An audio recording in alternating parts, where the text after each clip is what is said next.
I'm Rick Kernett from the United States, Frankfurt Kernett Klein & Sells in New York. Advertising regulation in the United States really begins with the Federal Trade Commission, which, as the federal agency responsible for advertising, has many regulations and many guidelines. The FTC is particularly concerned these days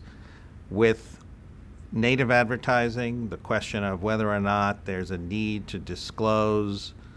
the brand's involvement with content, endorsement, whether bloggers and people on the internet have a material relationship with the brand that they're speaking about that's not obvious to the consumer. Always concerned with health and nutrition claims and other claims that consumers can't verify for themselves. We also have an industry self-regulatory group that's extremely active, which is the National Advertising Division of the Council of Better Business Bureaus. And the NAD does look at advertising on its own initiative, but also particularly involved with comparative advertising and with challenges by competitors to claims, both from a standpoint of substantiation for the claims that are made and for the clarity of any disclosures of conditions or limitations on offers. The biggest problem today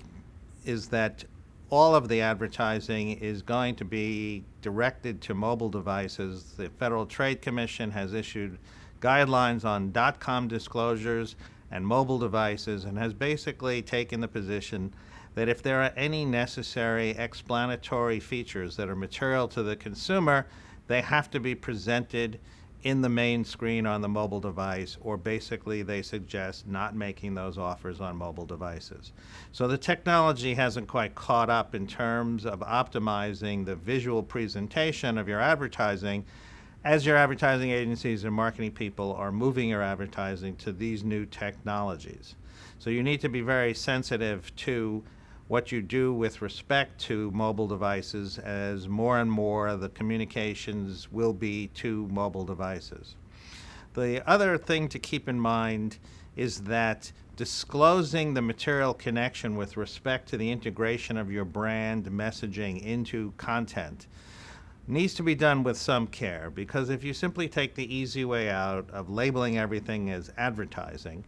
not only does it disparage the content, but it may open you to claims by celebrities and other people who may be included in the content, who would argue that because you've labeled it advertising, that content now constitutes the use of that person's name, picture, likeness, voice, signature, persona in advertising, which in the United States for celebrities is extremely costly.